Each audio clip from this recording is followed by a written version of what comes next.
प्रिय दर्शक बंधु मु नगेश गोस्वामी वर्तमान मु किछि दिन हला पिलामानंको पाठ पढ़ा सब मो वीडियो रे छाड़ुची। जदि पिलामाने से वीडियो को देखती मु भावुची किछिटा उपकृत से माने ही पारिबे और सेथिपाई वीडियो गुड़ाक सब छाड़ुची। तो वर्तमान मु षष्ठ श्रेणी सरस्वती शिशु विद्या मंदिर रे पढ़ुथबा पिलामानंको पाई ये वीडियोटी छाड़ीची। एटा होची वर्क बुक रो यूनिट 10 जोड़ा कि भावुची चतुर्थ एकक परीक्षा पाई प्रस्तुति पाई। तो वर्तमान यार 5टी ट्रांसलेशन देइछि ताकू आमे टिके करिबा। तो प्रथम ट्रांसलेशन उड़िया रे लिखिला प्रसाद तू केबे ओट पक्षी देखिछु। ये प्रश्नवाचक चिन्ह अछि।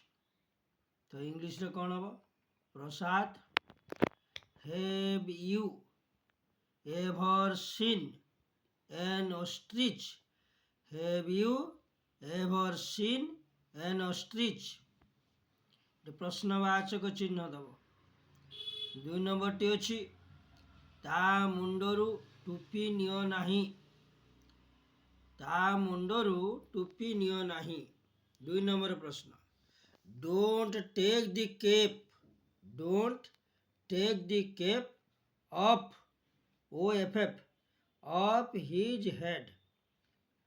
तापर नंबर 3 तुमे काली केते थर माछ खाइलो। How often did you eat fish yesterday. प्रश्नवाचक चिन्ह दब। तुमे एपर्यंत खाई ना हो एटा प्रश्नवाचक अछि। प्रश्न करिबा have you not eaten yet. Have you not eaten yet. 5 number को आसीबा से साइकिल टी गोविंदर। That cycle is Govind's. ये हला 5टी ट्रांसलेशन थिला यूनिट 10 रो। वर्तमान मु ताकू करेली आउ खाता को मध्य भलो भाबरे देखि बुझी पारथुबो। जदि किछि कहिवार थिबो कमेंट माध्यम रे मते जणेबो मु तार उत्तर देवाक चेष्टा करी। विशेष करके मोर छात्र छात्री मानक निवेदन से माने मोर वीडियो टी देखंतु। शिशु मंदिर पिला मानक पई वीडियोटी जे वर्क बुक यूनिट 10 रो